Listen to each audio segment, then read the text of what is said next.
parte del doctorado de parasitología y tiene veces ha sido la coordinadora del doctorado de psicología clínica y actualmente es la jefe del Centro de Medicina Experimental. Entonces, bueno, nos apoyó el año pasado, nos ha apoyado con otro trabajo de investigación, nos vuelve a apoyar en la clase. Hijo, véngase para acá que hoy no hay examen.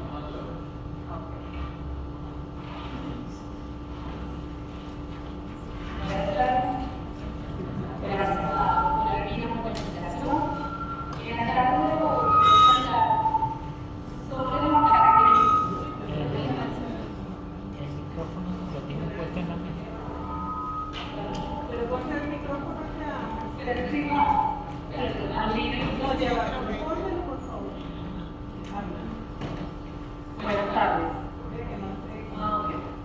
Entonces, vamos a hablar sobre las características generales de la respuesta inmunitaria. Como bien sabemos, el sistema inmunológico es un sistema de defensa que nos va a proteger principalmente contra agentes infecciosos. Este sistema está formado por células, va a estar formado por tejidos y órganos. Las células que participan en la respuesta inmunitaria están diseñadas, por una parte, para reconocer los agentes infecciosos, es decir, moléculas asociadas a distintos microorganismos que deben estar presentes en el OPL. Y una vez que se reconocen esos patrones asociados a los patógenos, se inicia una respuesta o una fase efectora con la finalidad de eliminar ese microorganismo. De no eliminarse, conlleva el desarrollo de patologías. Este reconocimiento es un reconocimiento específico que va a estar mediado por receptores que van a reconocer patrones moleculares asociados a los patógenos. Una vez que el sistema inmunitario reconoce estos patrones asociados a los patógenos, se da inicio a la fase efectora, que es la respuesta inmunitaria propiamente dicha. Esa fase efectora puede inducir la activación de los linfocitos B que se van a diferenciar en células plasmáticas que van a secretar anticuerpos. Estos anticuerpos van a eliminar patógenos extracelulares. Otro mecanismo efector es la activación de macrófagos para eliminar patógenos fagocitados y la activación de efectores citotóxicos para eliminar células infectadas por patógenos que se replican a nivel del citoplasma. Se han descrito dos clases de mecanismos a nivel del hospedero para el reconocimiento de moléculas microbianas. Un primer mecanismo implica la participación de receptores que derivan o son codificados por genes de la línea germinal. Estos receptores, llamados receptores de reconocimiento de patrones, son expresados en la superficie de distintas células que participan en la respuesta inmunitaria, como los macrófagos, células dendríticas, neutrófilos y las células citotóxicas naturales. Estos receptores de reconocimiento de patrones van a reconocer moléculas como glicanos, proteínas, lipoproteínas, ácidos nucleicos, que son compartidos por distintos microorganismos. Y no solamente pueden reconocer los patrones moleculares asociados a patógenos, sino que también patrones moleculares asociados al ANI, es decir, moléculas endógenas que son liberadas cuando una célula surge un daño. Este reconocimiento mediado por los receptores de reconocimiento de patrones constituye la respuesta inmunitaria innata. Luego tenemos un segundo mecanismo utilizado por el hospedero para el reconocimiento de estas moléculas microbianas. Ese segundo mecanismo está mediado por receptores que son codificados por la recombinación de segmentos génicos, como son los receptores expresados por las células T, llamados TCR, y los receptores expresados por las células B, llamados BCR. Esto constituye la respuesta inmunitaria adaptativa. De tal manera que la respuesta inmunitaria la podemos clasificar en una respuesta inmunitaria innata que tiene lugar minutos ahora después del insulto antigénico y una respuesta inmunitaria adaptativa que se desarrolla días después del insulto antigénico. Como les decía, la respuesta inmunitaria innata es la primera respuesta. Se inicia minutos a horas después del reconocimiento del patógeno. Es un reconocimiento específico, porque estos receptores van a reconocer patrones moleculares asociados a patógenos. En la respuesta inmunitaria innata van a participar células fagocíticas como los neutrófilos, los monocitos, los macrófagos y células dendríticas. Y además, las células citotóxicas naturales. Cuando hablamos de la respuesta inmunitaria innata, generalmente decimos que las células que participan en esta respuesta no desarrollan memoria. Hoy día se sabe que las células de la respuesta inmunitaria innata desarrollan un tipo de memoria, que es una memoria entrenada. ¿Qué significa esto? Que cada vez que se encuentre con el mismo antígeno, esa respuesta va a ser mucho más rápida o más precisa. Por otra parte, en la respuesta inmunitaria innata van a participar componentes solubles. ¿Con quién? Las proteínas que forman parte del sistema de complemento, así como también la síntesis y secreción de péptidos antimicrobianos. Entonces, los principales componentes del sistema inmunitario innato incluyen las barreras físicas, como la piel y membranas mucosas, tanto a nivel respiratorio, intestinal y genital, así como también barreras químicas, es decir, que el organismo va a sintetizar moléculas endógenas que van a participar en la defensa de nuestro organismo. Asimismo, tenemos que la producción de enzimas hidrolíticas a nivel de la saliva, de enzimas proteolíticas a nivel del intestino, el pH ácido a nivel del estómago, el pH ácido a nivel de la vagina, son mecanismos de protección o barreras, en este caso químicas. Además, vamos a sintetizar una gran variedad de proteínas endógenas como interferones, surfactantes y también alfa-adhesivos. Con respecto a las barreras celulares, vamos a tener la participación de las células fagocíticas, como los neutrófilos, macrófagos y células dendríticas, y las células citotóxicas naturales o llamadas células químicas. Y van a participar los componentes solubles como el sistema de complemento y las citoquinas. Con respecto a las células fagocíticas, ellas tienen la capacidad de internalizar moléculas, proceso que se conoce con el nombre de endocitosis. Dependiendo de la naturaleza de esa molécula y de cómo es internalizada, podemos hablar de diferentes tipos de endocitosis. Hablamos de fagocitosis cuando se internalizan partículas sólidas. Hablamos de pinocitosis si son líquidos o fluidos extracelulares. Y hablamos de endocitosis mediada por receptores cuando ese antígeno es reconocido por un receptor que posteriormente va a ser endocitado. En relación a los componentes solubles que participan en la respuesta inmunitaria innata, tenemos el sistema de complemento, que es un conjunto de más de 20 proteínas que se encuentran en el plasma y que se encuentran inactivas. Este sistema de complemento va a cumplir distintas funciones. Entre ellas está la lisis de ese microorganismo, que es una lisis mediada por quién. ¿Se acuerdan? ¿Qué es lo que hace el complemento? ¿Qué es lo que se forma? El complejo de la sangre de membrana. Entonces se forma el complejo de la sangre de membrana, que está formado por distintos componentes del sistema de complemento. También va a causar la optimización de esos microorganismos, la activación de la respuesta inmunitaria e incluso puede remover o eliminar complejos inmunes antígenos anticuerpos. Luego tenemos las citoquinas. Las citoquinas es un conjunto de proteínas de bajo peso molecular que van a mediar la activación, proliferación y diferenciación de las células dianas. Estas moléculas, estas proteínas de bajo peso molecular, van a regular funciones fisiológicas críticas, como la respuesta inmunitaria celular humoral, la inducción de la respuesta inflamatoria, la regulación de la hematopoiesis, la cicatrización de heridas y otros procesos biológicos.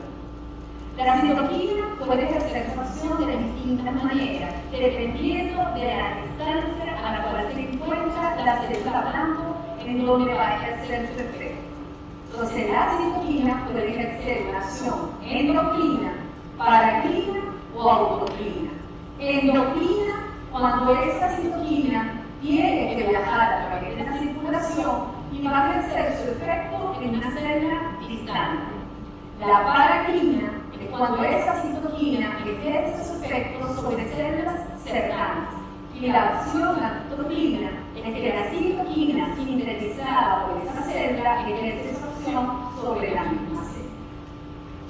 Además de su acción endocrina, paracrina y autocrina, se han descrito distintas propiedades de la citoquina. Entre ellas tenemos la pleiotropía, es decir, que una misma citoquina puede ejercer distintos efectos biológicos sobre distintas células del sistema inmunitario. Luego tenemos la redundancia, en donde dos o más citoquinas ejercen funciones similares. Tenemos luego la sinergia. En la sinergia, el efecto combinado de dos citoquinas es mayor que el efecto ejercido por cada citoquina de manera individual. El antagonismo es que el efecto de una citoquina va a bloquear el efecto de otra citoquina sobre una célula. Y tenemos también la cascada de citoquina. Cuando hablamos de la cascada de citoquina, es que las citoquinas que son secretadas por una célula van a ejercer su efecto sobre otra célula y esta célula va a sintetizar otra citoquina que va a ejercer su efecto sobre otra célula.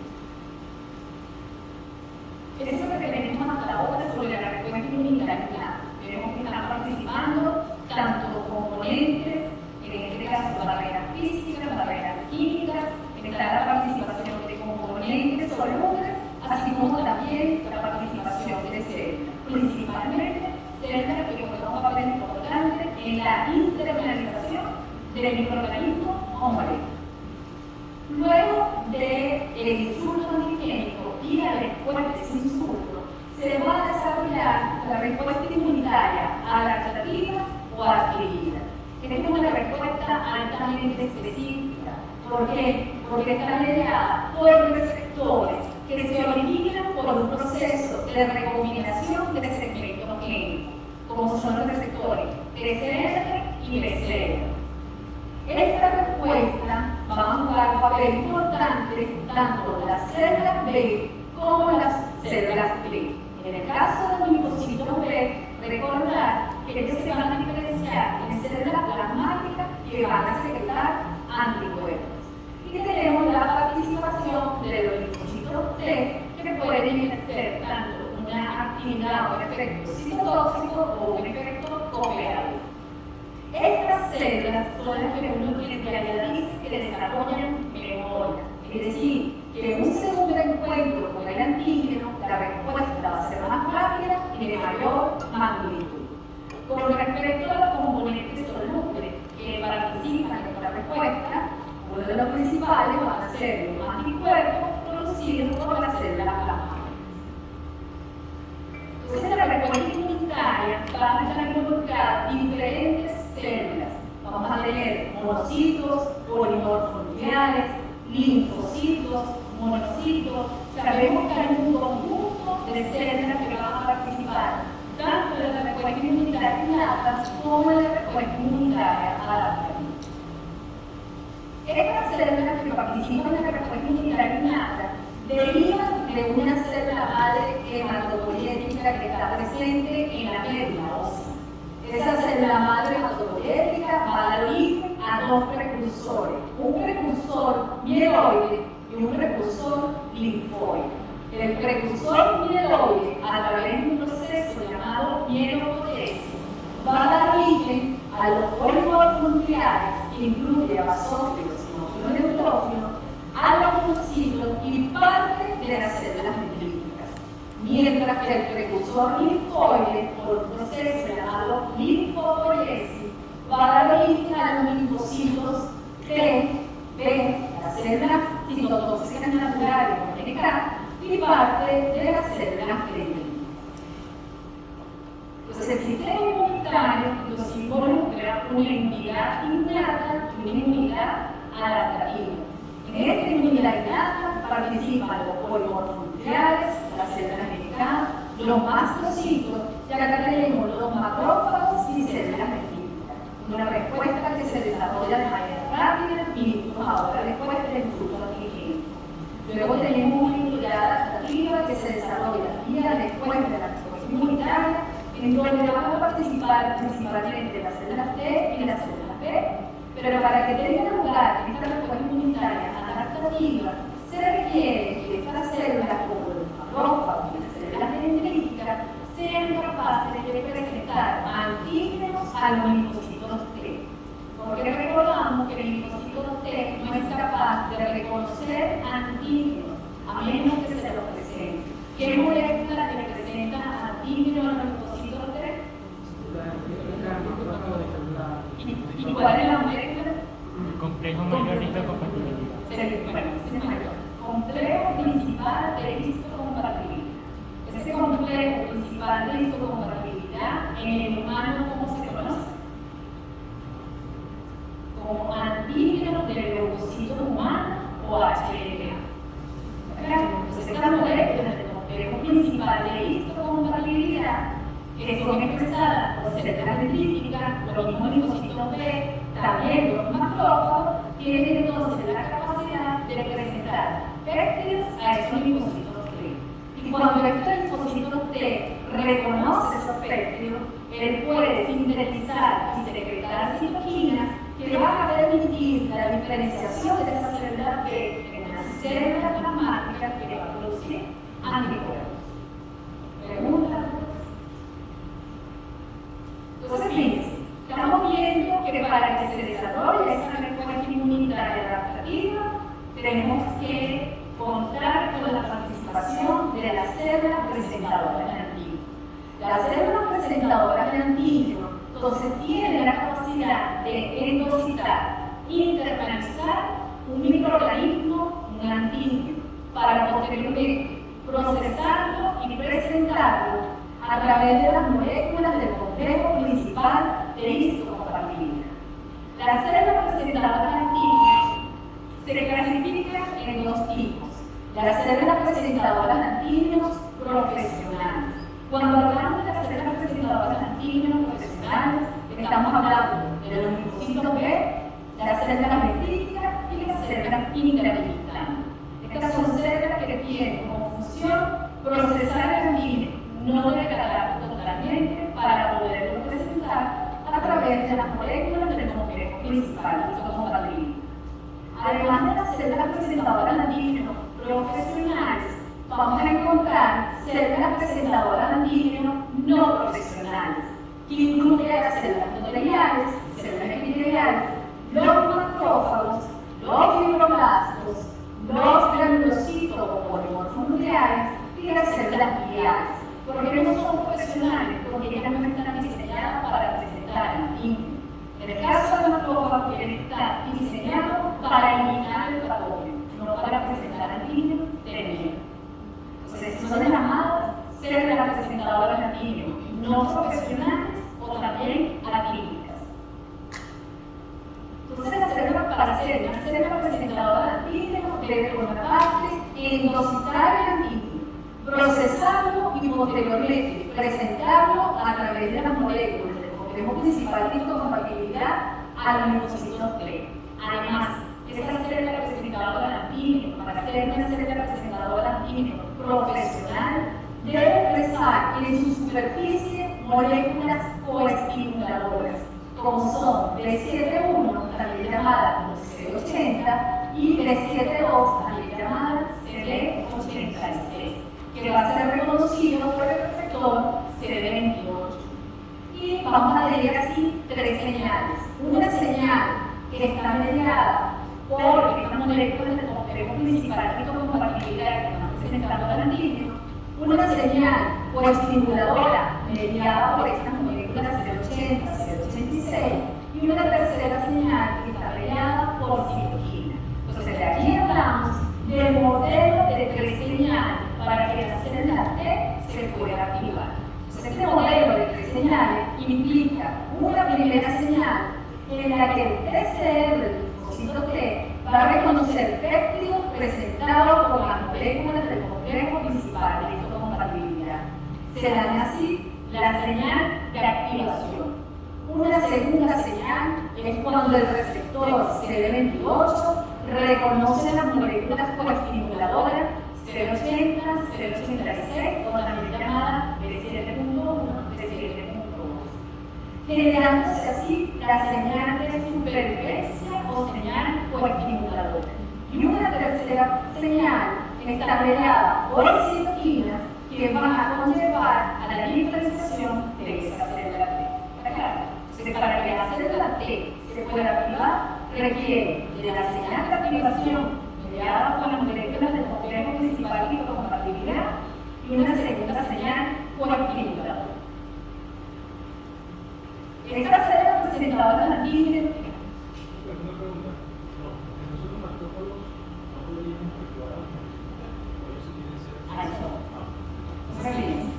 Vamos a tener las profesionales como la célula crítica y el linfocito B. Una no profesional sería la macrófaga, pero que también puede presentar antígeno. ¿Qué es lo que ocurre? Si nosotros vemos estas células en reposo, ellas expresan principalmente moléculas del complejo principal de histocompatibilidad, clase 1. Recuerden, las moléculas del complejo principal de histocompatibilidad se dividen en clases. Clase 1 y clase 2. Clase 1, ¿qué célula de las tres? Todas las células nucleadas. ¿Y la clase 2? La célula presentadora de antígeno. Entonces, fíjense, cuando estas células que están en reposo son estimuladas o activadas por patrones moleculares asociados a patógenos, por citoquinas, por interferón gamma o por el antígeno, eso induce un incremento de la expresión de moléculas del complejo principal de histocompatibilidad clase 2 y también de las moléculas coestimuladoras. Entonces, cuando ese macrófago es activado por interferón gamma producido por las células T, él puede expresar tanto las moléculas clase 2 como las moléculas 080, 086. Por eso se convierte en una célula presentadora de antígeno.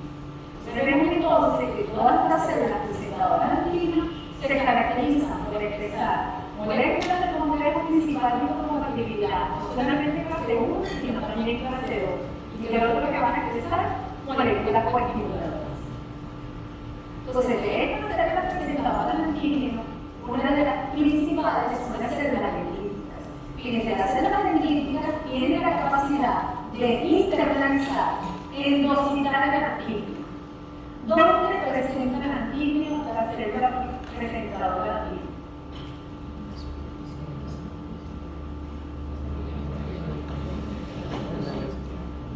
En los órganos linfoides secundarios. Recuerden, ustedes tienen su célula presentadora de antígeno. Ella endocita e internaliza el antígeno. Ella comienza a migrar y se va a ir a órganos linfoides secundarios. A medida que ella va migrando, ¿qué va haciendo? Va procesando el antígeno. Y una vez en el órgano linfoide secundario, ella va a presentar péptidos de ese antígeno a través de las moléculas del complejo principal de histocompatibilidad a los linfocitos T. Se va a recordar que la presentación del antígeno tiene lugar en los órganos linfoides secundarios. Entonces, las células dendríticas tienen una amplia distribución tisular y dependiendo de su localización, podemos hablar entonces de células dendríticas circulantes, que son las que están presentes en sangre y linfa, las células orgánicas que están presentes en piel y membrana mucosa, las interlimitantes, que son las que se encuentran en este tejido linfoide secundario, que son las principales células presentadoras de antígeno, y las células dendríticas intersticiales localizadas en el tracto gastrointestinal, corazón, hígado, pulmones. Entonces, como podemos observar acá, tenemos la célula dendrítica inmadura. Cuando la célula dendrítica es inmadura, ella tiene una alta capacidad fagocítica. Sin embargo, la densidad de expresión de moléculas coestimuladoras, ¿cómo se llama? 080, 086, es baja. La expresión de la molécula clase 2 también es baja. La secreción de citoquinas proinflamatorias también es baja. Y hay una baja expresión de un receptor llamado CCR7, un receptor de quinoquina. Este receptor de quinoquina 7 es el que permite que esta célula dendrítica pueda migrar desde el órgano o del sitio de circulación hacia el órgano policelular. Cuando ustedes vean la expresión de CCR7 a nivel de una célula, es porque esa célula puede migrar a órganos linfóides secundarios. Entonces, fíjense que la célula dendrítica madura tiene baja expresión de moléculas coestimuladora, de moléculas clase 2, de secreción de citoquinas proinflamatorias, CCR7 y una alta capacidad fagocítica. Si está estimulada por patógenos, citoquinas o patrones moleculares que sean asociados al patógeno o asociados al daño, ¿qué es lo que podemos observar?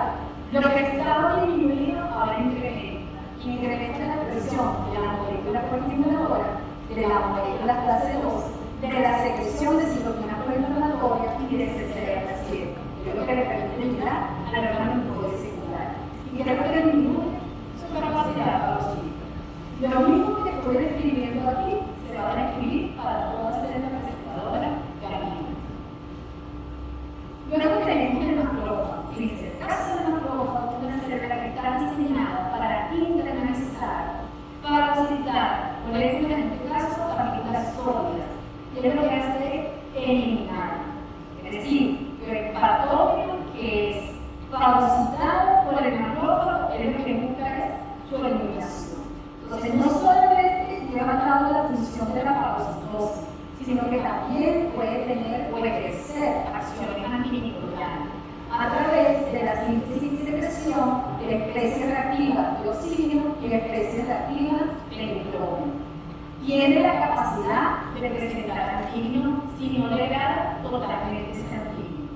También participa en la remoción o eliminación de complejos inmunes, en la cicatrización de heridas, así como también la reabsorción ósea.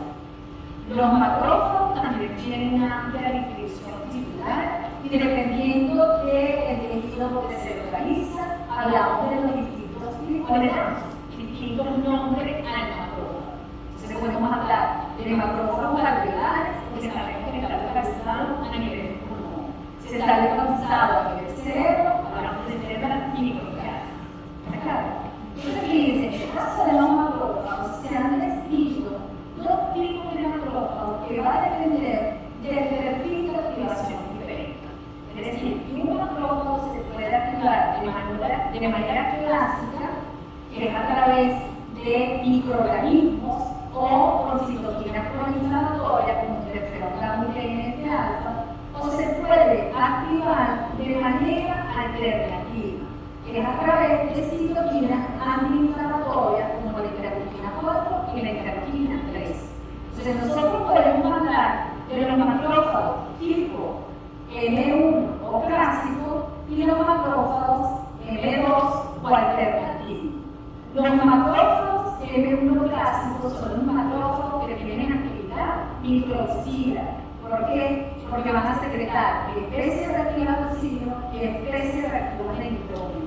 Y van a producir principalmente citoquinas proinflamatorias. En contraste, el macrófago M2 alternativo es antiinflamatorio y participa en la cicatrización de heridas. Vemos que va a sintetizar y secretar principalmente citoquinas antiinflamatorias.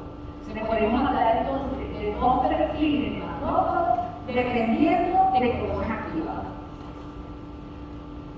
Luego tenemos un leucocitos polimorfos también llamados cardioциtos, que incluyen a los basófilos, eosinófilos y los neutrófilos. ¿Por qué decimos que son polimorfos por la morfología de su núcleo? ¿Y por qué decimos que son granulocitos? Por la presencia de granulocitos a nivel del citoplasma. Los neutrófilos representan aproximadamente un 90% de los leucocitos presentes en sangre periférica. Al igual que el macrófago, tiene una función fagocítica, pero no solamente ejerce el mecanismo de defensa de fagocitar esto de ser la puerta o de fagocitar patógenos. Él puede ejercer distintos mecanismos efectores de defensa, como es la liberación del contenido de sus gránulos, que es un proceso que se conoce con el nombre de granulación. Y otro mecanismo de defensa es la síntesis y secreción de citoquina proinflamatoria. Otro de los mecanismos de defensa que lleva a cabo el neutrófilo son la llamada liberación de trampas extracelulares. Es decir, que el neutrófilo es capaz de liberar el ADN, la cromatina, y esa cromatina va a quedar decorada por enzimas, proteínas, que pudiesen estar contenidas dentro del contenido del orgánulo que se encuentra en el citoplasma. De tal manera que el neutrófilo sufre un proceso que se denomina netosis. Esta netosis se clasifica en una netosis vital y una netosis suicida. En la vital, el ADN del núcleo va a ser liberado como trampas extracelulares en una pequeña área en la superficie de la célula de neutrófilo. Y por otra parte, algunos gránulos citoplasmáticos se van a fusionar a la membrana plasmática liberando su contenido, decorando así esta trampa intracelular. Porque es una netosis vital, porque el neutrófilo no muere. Es decir, que el neutrófilo sigue ejerciendo sus funciones efectivas. En la netosis suicida, ¿qué es lo que ocurre? La membrana plasmática, la integridad de la misma, se pierde. ¿Y qué es lo que hace el neutrófilo? Libera todo. Libera su ADN nuclear y libera todo el contenido de su gránulos citoplasmáticos. ¿Y qué es lo que ocurre al neutrófilo? Muere. Por eso se habla de una netosis suicida. Hoy día se habla de otro tipo de netosis, que es la netosis mitocondrial, que sería la liberación de trampas extracelulares, pero del ADN mitocondrial. ¿Está claro? Entonces, fíjense, una netosis suicida cuando el neutrófilo muere, una netosis vital cuando lo que se libera es la cromatina o el ADN nuclear, y este va a quedar decorado por distintas enzimas con la finalidad de eliminar el patógeno. Y una netosis mitocondrial cuando las trampas extracelulares están formadas por el ADN mitocondrial. Entonces, fíjense, el óvulo polimorfo nuclear tiene una distribución o una proporción de 1 a 5% de neurocitos de sangre periférica. Son los nocimófilos. Estos nocimófilos se originaron en la nivel de médula ósea. Una vez que están en circulación, ellos van a la circulación, van a migrar a distintos órganos, como el tracto gastrointestinal, la glándula mamaria, el intestino y el útero. Los eosinófilos pueden ser activados a través de distintas maneras.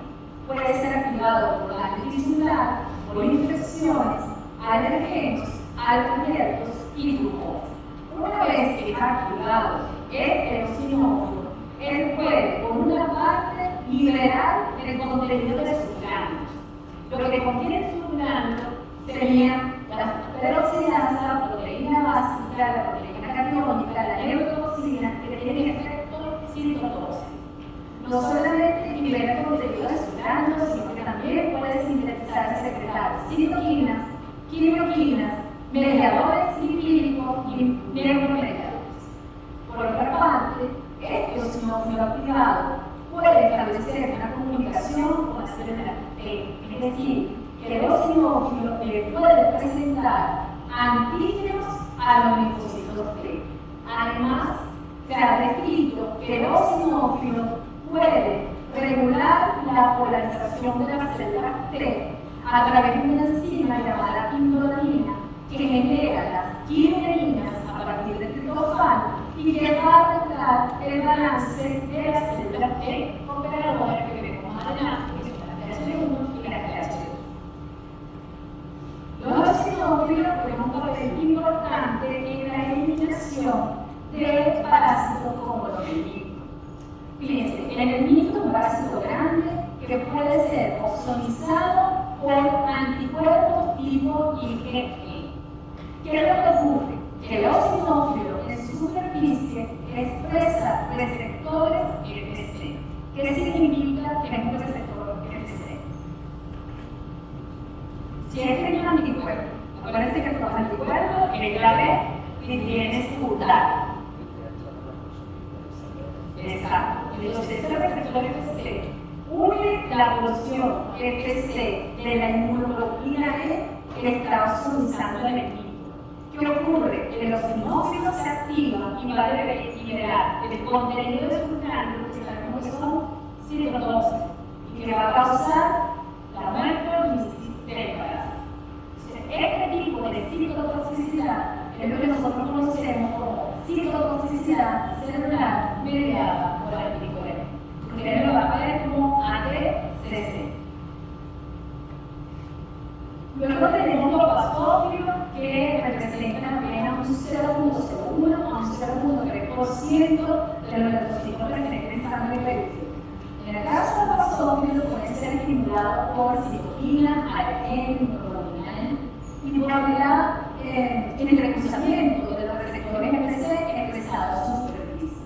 Una vez activados, pueden liberar el contenido de sus glánulos que presenta enzimas vasoactivas, proteína mayor básica de basófilo, y que también puede sintetizar y secretar citoquinas, así como también el GABA-21.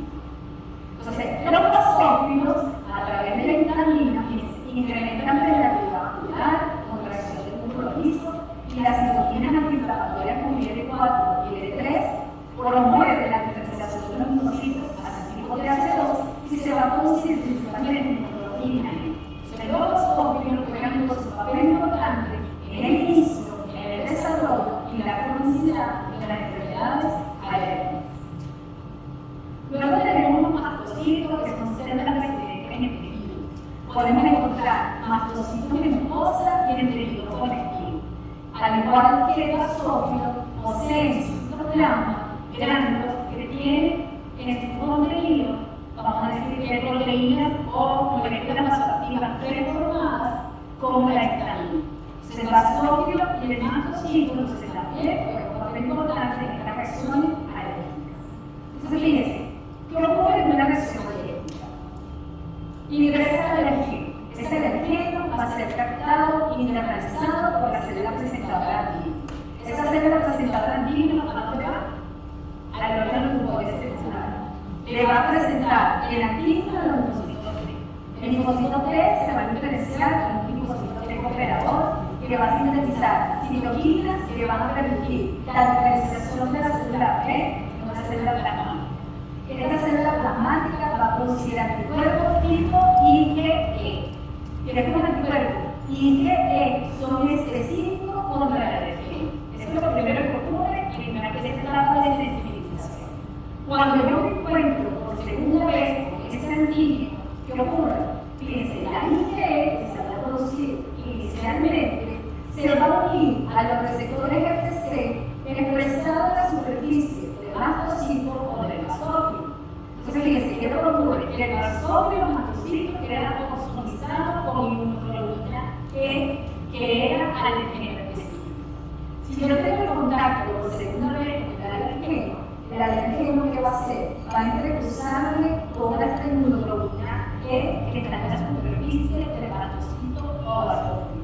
¿Y qué es lo que está haciendo? Activando, causando así la liberación del contenido de los glánulos que poseen histamina y comienza a sintetizar tanto moléculas o derivados lipídicos, así como también citoquinas, que son las responsables de las manifestaciones clínicas de la reacción alérgica. Entonces aquí vemos cómo el mastocito, a través de la liberación de estas gránulos de proteínas presentes en sus gránulos, que son también las histaminas, las vasoactivas, la síntesis y secreción de citoquinas y mediadores lipídicos, son los responsables entonces, muchas de ellas, de la manifestación clínica de la reacción alérgica. En esta clase allí estamos hablando de las células que participan en la respuesta inmunitaria innata, que se origina en un conector mieloide a través de un proceso llamado mieloides. ¿De acuerdo? Ahora bien, tenemos ahora el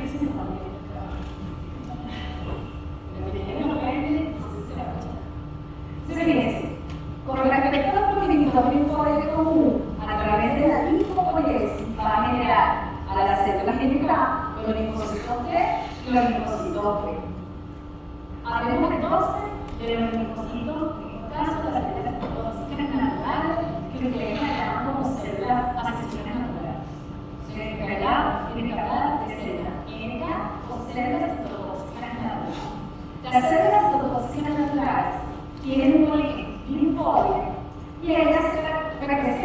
un 5 a un 15% de los linfocitos circulares. Esta célula clínica se caracteriza por no expresar un receptor antígeno específico. Fíjense, está dentro del grupo de los linfocitos, pero no va a expresar ni un TCR como el linfocito T, y tampoco va a expresar un BCR como el linfocito B. No obstante, la célula NK expresa en su superficie moléculas que permiten su caracterización fenotípica, como son las moléculas CD16 y CD56. Además, expresa en su superficie moléculas que comparten con los linfocitos T y B, así como también moléculas asociadas con activación. Fíjense que las células químicas que expresan TCR, por lo tanto, ellas no expresan la molécula CD3. Si usted tiene una célula en donde dice que es CD3 positiva, sabemos que esa célula está expresando un TCR. ¿Está claro? Si la célula química expresa en su superficie receptores que le permiten reconocer las moléculas del complejo principal de histocompatibilidad clase 1, que más llamamos antígenos del leucocito humano o HLA. Las moléculas clase 1 del humano son las moléculas HLA-A, B y C, que si bien son reconocidas por la célula química, ellas son las responsables de presentar los respectivos antigénicos a los linfocitos T citoplasmáticos. La célula química lleva a cabo funciones, una función citotóxica y una función reguladora.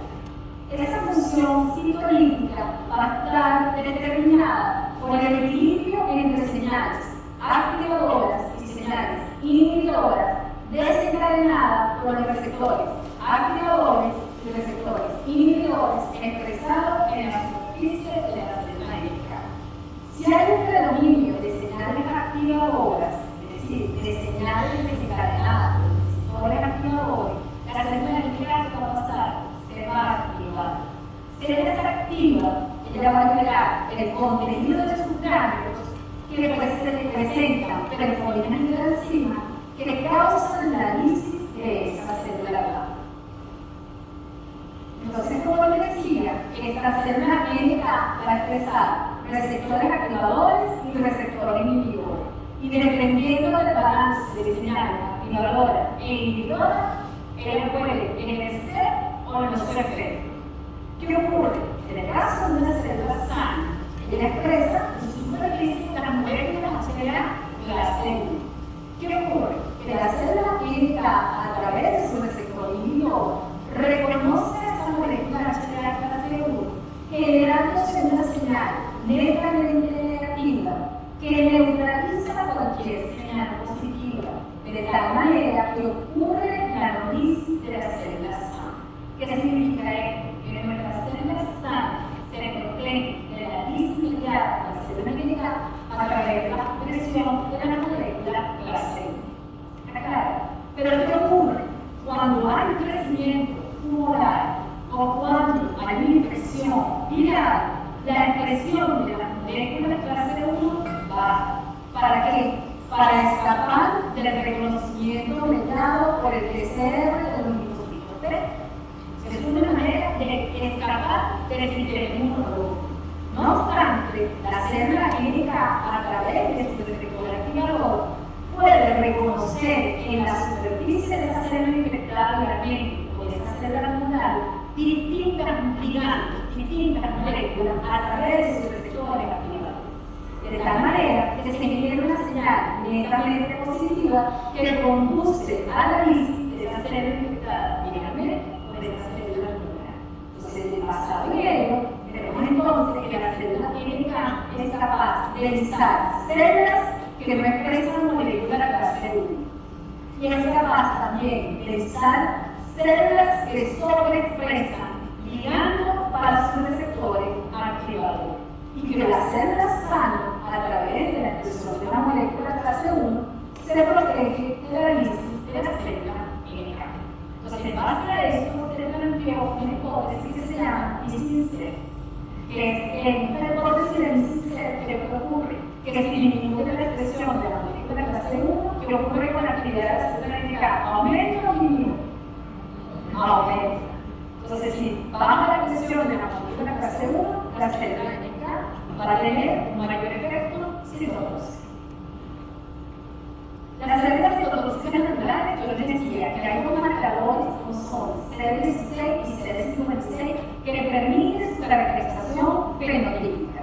La densidad de expresión de estas dos moléculas, CD16 y CD56, permite clasificar a las células NK en dos tipos. Las células NK con una alta densidad de expresión de CD56 y baja expresión de CD16, que representan aproximadamente un 10% de las células NK. Fíjense, estas células NK que tienen alta expresión de CD56, baja expresión de CD16 y están expresando CD7, ¿dónde la vamos a encontrar? En órganos linfoides secundarios. Bueno, yo decía, entonces estas células que tienen una baja expresión de CD16 y alta expresión de CD56, ahora bien, tenemos las células T. Fíjense, las células T se caracterizan por expresar en su superficie un TCR. Ese TCR está formado por dos cadenas. Dependiendo de las cadenas que forman parte de ese TCR, nosotros hablamos de dos tipos de células T. Las células T que expresan un TCR formado por una cadena alfa y beta, y vamos a encontrar las células T que expresan un TCR que está formado por una cadena gamma y una cadena beta. Las células T que expresan el TCR alfa beta están expresando un TCR tipo 2. Y las células T que expresan un TCR en la cadena gamma y una cadena beta están expresando un TCR tipo 1. O sea, las células T alfa beta y las células T gamma beta. Uno no dice alfa beta, es células T. La única diferenciación cuando hablamos de las células T gamma beta. Entonces, las células T que están expresando un TCR se caracterizan porque ese TCR está asociado a un complejo proteico llamado CD3. Entonces, todas las células que nos digan que está expresando CD3 es porque está expresando un TCR. Entonces, las células T que expresan el TCR alfa beta van a reconocer antígenos presentados como moléculas del complejo principal de histocompatibilidad. Entonces, tenemos que las células T CD8 positivo, que es la que nosotros llamamos células T citotóxicas, van a reconocer antígenos presentados por moléculas clase 1, mientras que los linfocitos T CD4 positivos, que son los linfocitos T cooperadores, van a reconocer antígenos presentados por las moléculas clase 2. Eso se lo tienen que aprender para toda la vida. Hay que recordar que las células T CD8 positivas reconocen antígenos presentados por moléculas clase 1, mientras que las células T CD4 positivas van a reconocer antígenos presentados por moléculas clase 2. La que tenemos acá entonces la célula T CD8 positiva que está reconociendo antígenos presentados por las moléculas clase 1. Cuando esa célula T reconoce estos antígenos, ellas van a liberar el contenido de su grano. ¿Qué tiene su grano? Perforina, cancina. ¿Y qué es lo que causan? La apoptosis o muerte celular de esa célula. Entonces vemos cuando ocurre ese reconocimiento de los antígenos presentados por moléculas clase 1, la célula T sufre de granulación, libera la enzima hiperforina y esta causa o induce la apoptosis o muerte celular programada de esa célula. No solamente puede desviar la lista de la célula blanco a través de la alteración de la molécula de su glándula, sino también a través de receptores condominios de neurona. O sea, la célula TCD8, dependiendo de los factores de transmisión que expresan y del tipo de citoquinas que ellas secretan, son clasificadas en diferentes tipos o subgrupos de células TCD8.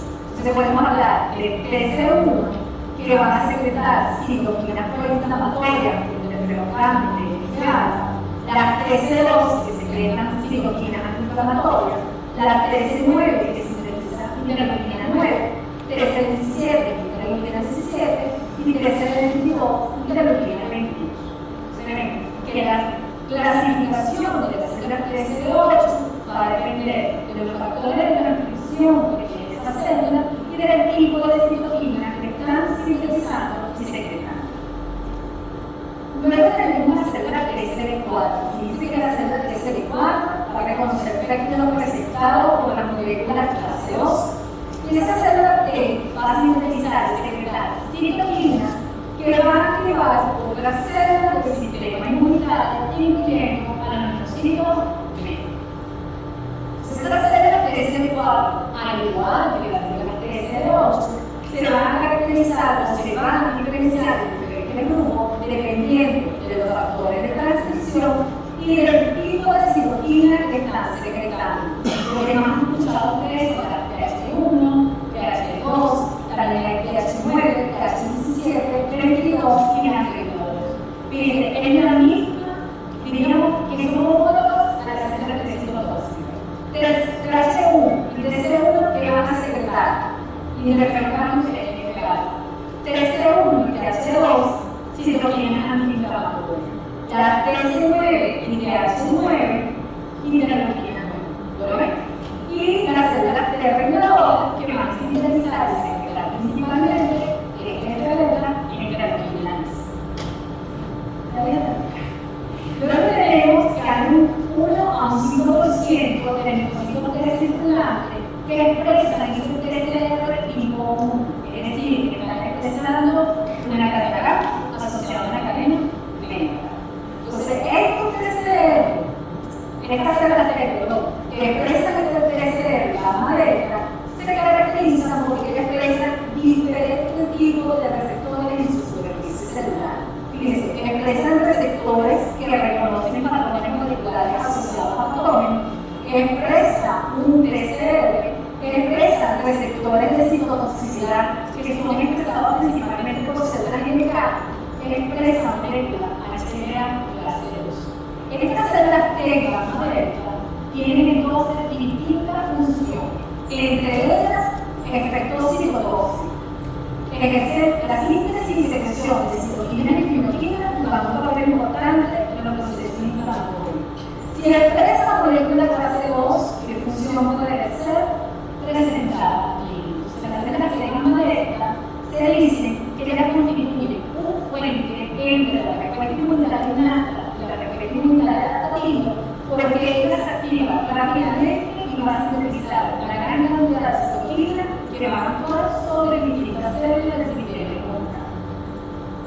Estas células de gamma beta también pueden agruparse, pero dependiendo del tipo de cadena delta que están expresando. Se van a encontrar la delta 1 presente en tejido y la delta 2 en sangre. Esta es la clasificación común. Hay mucho más.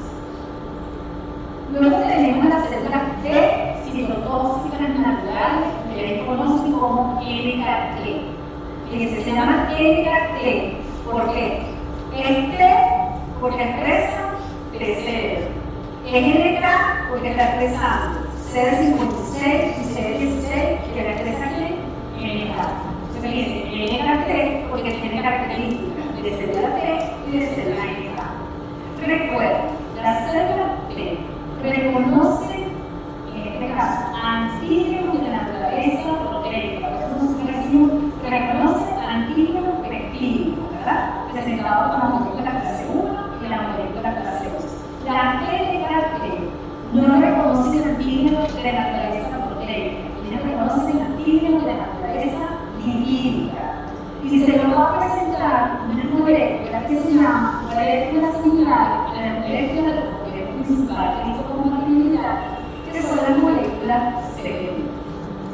La molécula CD1T, incluso A, B y C, presentan antígenos de naturaleza lipídica a las NKT. Estas células NKT se van a diferenciar del intestino y la vamos a encontrar en el hígado, intestino y pulmón. Las células de citotóxicas naturales, como les decía, van a reconocer líquidos presentados por la molécula CD1B. Y al igual que las células T gamma beta, ellas representan un puente entre la respuesta inmunitaria innata y la respuesta inmunitaria adaptativa, ya que su activación conduce conduce a la activación de diferentes tipos de células, tanto de la respuesta inmunitaria innata como de la respuesta inmunitaria adaptativa. Estas células MKT también se pueden clasificar en dos tipos dependiendo del TCR que expresan. Entonces se habla de células MKT tipo 1 o invariante, o de TCR invariante, o las células MKT tipo 2 que tienen un TCR más diverso y que están reconociendo lípidos. Ahora bien, fíjense, nosotros sabemos que la respuesta inmunitaria adaptativa o adquirida es requerida para una protección inmunitaria efectiva y va a depender de la presentación del virus con las moléculas del núcleo principal de compatibilidad y también con las moléculas similares a las moléculas del núcleo principal de incompatibilidad. No obstante, los desórdenes causados por la respuesta inmunitaria causan lo que nosotros conocemos como hipersensibilidad. Y dependiendo del tipo de respuesta inmunitaria y del mecanismo que está causando las tisulares celulares, hablamos de las diferentes reacciones de hipersensibilidad. Nosotros hablamos de las reacciones de hipersensibilidad tipo 1, las reacciones de hipersensibilidad tipo 2, la tipo 3 y la tipo 4. Fíjense, la tipo 1 está mediada por inmunoglobulina E. Si la inmunoglobulina E, ¿qué proceso sería? Alergias. Luego tenemos la tipo 2 mediada por IgM o IgG, la tipo 3 por complejo inmune y la tipo 4 mediada por células T. ¿Está claro? Entonces tenemos la respuesta de hipersensibilidad tipo 1, también llamada respuesta de hipersensibilidad inmediata, porque inicia rápidamente minutos después del insulto antigénico y como desencadena la patología es una hipersensibilidad. Lo que habíamos visto anteriormente, el alergeno es excitado por la célula presentadora de antígeno, migra a los linfoides secundarios, se lo presenta a las células T, CD4 positivas, ella va a sintetizar citoquinas que van a permitir la diferenciación de las células T en una célula plasmática que va a producir inmunoglobulina E específica. Esa inmunoglobulina E específica se va a unir a los receptores EPC expresados en la superficie del hematocistos y basófagos, que al segundo contacto con el mismo alergeno es cuando ocurre la degranulación del hematocisto basófago, se liberan los mediadores que van a causar un efecto clínico que ven en la resonancia.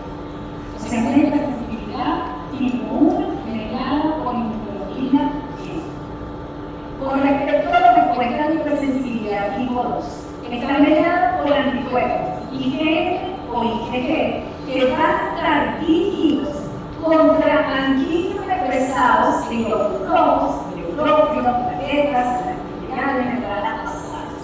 Y el término que van a causar es un daño celular mediado por anticuerpos. Fíjense, los mecanismos que explican daño tisular causado por la hipersensibilidad tipo 2 está la formación de complejos de ataque de la membrana, porque estos complejos de anticuerpos que están dirigidos por ese antígeno pueden activar el sistema de complemento. Y el otro mecanismo, lo que hemos visto hasta ahora, es que estos anticuerpos que están unidos con el antígeno pueden ser reconocidas por los CPTC por receptores EPC que van a mediar citotoxicidad celular dependiente del anticuerpo. La clase la tiene la doctora se la tenemos como PDF para que se me Luego tenemos una respuesta de hipersensibilidad tipo 3 que va a estar mediada por complejos inmunes, es decir, complejos antígenos anticuerpos. ¿Qué ocurre? Que estos complejos antígenos anticuerpos que se están formando a nivel de circulación comienzan a depositarse a nivel de distintos tejidos, vasos sanguíneos, corazón, articulaciones, piel, riñón. ¿Y qué es lo que ocurre? Que estos complejos inmunes que se están depositando a nivel de ese tejido van a atraer distintas células inflamatorias, incluyendo los neutrófilos.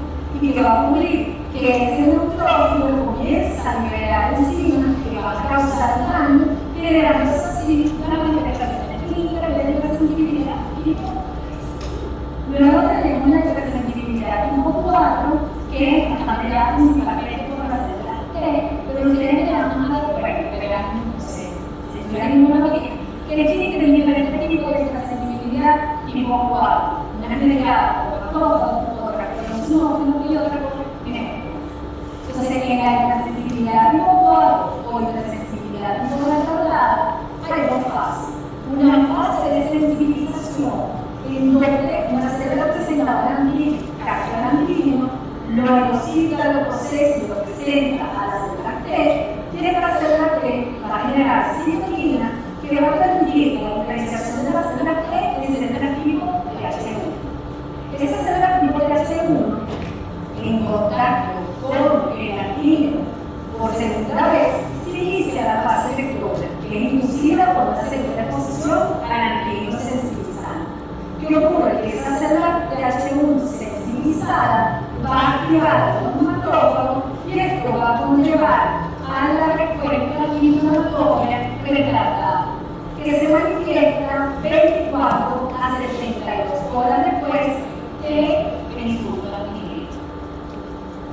Entonces acá solamente para mostrar las diferentes versiones de hipersensibilidad en distintas patologías parasitarias que se lo va a aplicar a la patología al niño. Esto es publicidad.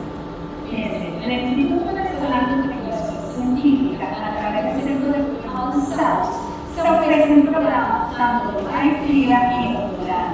Además, se ofrecen programas para estudiantes visitantes de grado, estudiantes en entrenamiento, así como también profesionales de entrenamiento.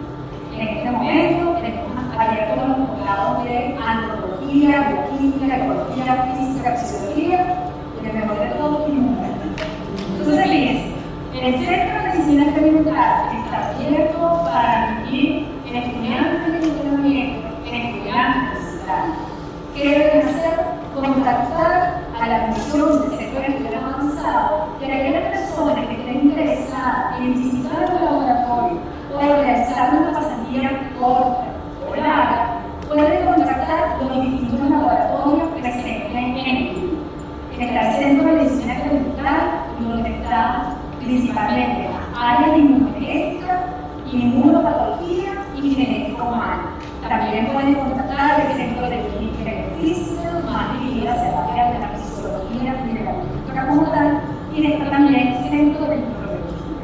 Entonces, si ustedes quieren realizar pasantías, quieren realizar un entrenamiento, pueden entonces tramitarlo a través del Centro de Estudios Avanzados.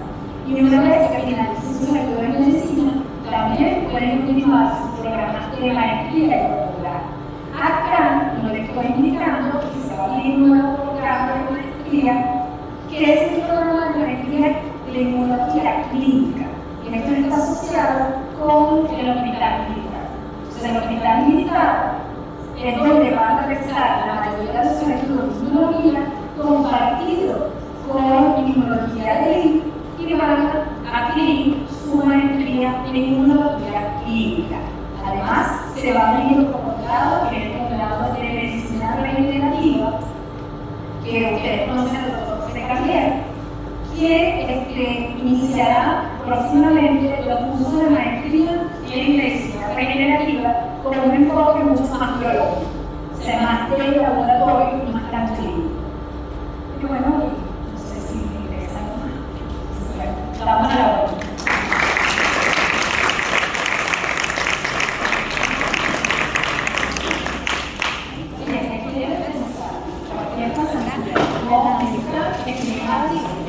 Cualquier cosa, me pueden